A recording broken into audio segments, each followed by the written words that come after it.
Hey guys, Whalley here, and today we're going to be taking a look at a movie that to me is a bit underrated and sometimes overlooked. I am talking about The Silent Flute, or to give its proper title, Circle of Iron.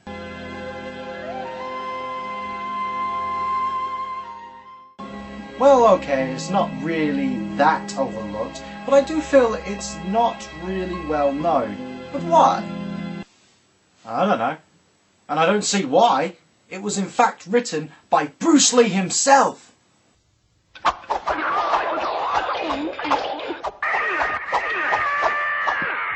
What can I say? The legend himself came up with this story along with two other writers, James Corbin and Sterling Silpant. Sadly, the project was dropped because Bruce didn't like the locations for some scenes for the movie. But after Bruce Lee's death in 1973, Sterling wanted to complete the movie as a tribute to him.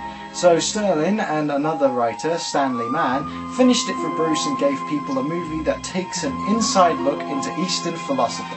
And the story was meant to illustrate a great difference between both Oriental and Western thinking.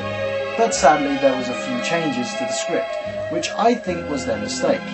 But the movie isn't terrible to me, just has a few slight flaws. Also, the stars they got for this movie are some of the best actors out there too. It stars David Carradine, Christopher fucking Lee, yeah, I know, Roddy McDowall, Eel Wallace, and whoever the heck this guy is. Sadly, the information I got was that the actor didn't go anywhere after this movie. And it's a shame, because he's not really that bad of an actor too. By the way, his name is Jeff Cooper. The story follows Cord, played by Jeff Cooper, a martial artist who has no style, reminiscent of Bruce Lee, and his journey to find a very special book in a man named Sitan. And for him to find it, he must complete a series of tests in order to complete his journey. Along the way, he meets a blind martial artist who was meant to be played by Bruce, but David Carradine does a very good performance. In fact, David even plays 4 characters in this movie.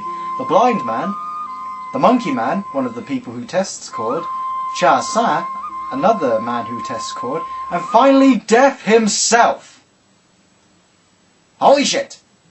Also, for some reason, Cord thinks Death looks like a panther. Why? Whose idea was this anyway? Oh, and I should also mention that David brings along with him the famous flute that he uses in Kill Bill to portray the blind man. Nice touch.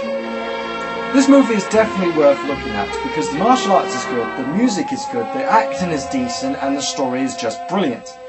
It's an inside look at two cultures' philosophical ways, and some of the sayings from some characters and scenes are very clever and very thought-provoking.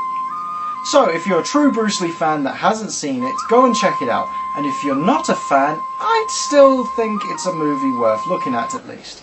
You can find it online or your retail stores, and I promise you, you won't be disappointed.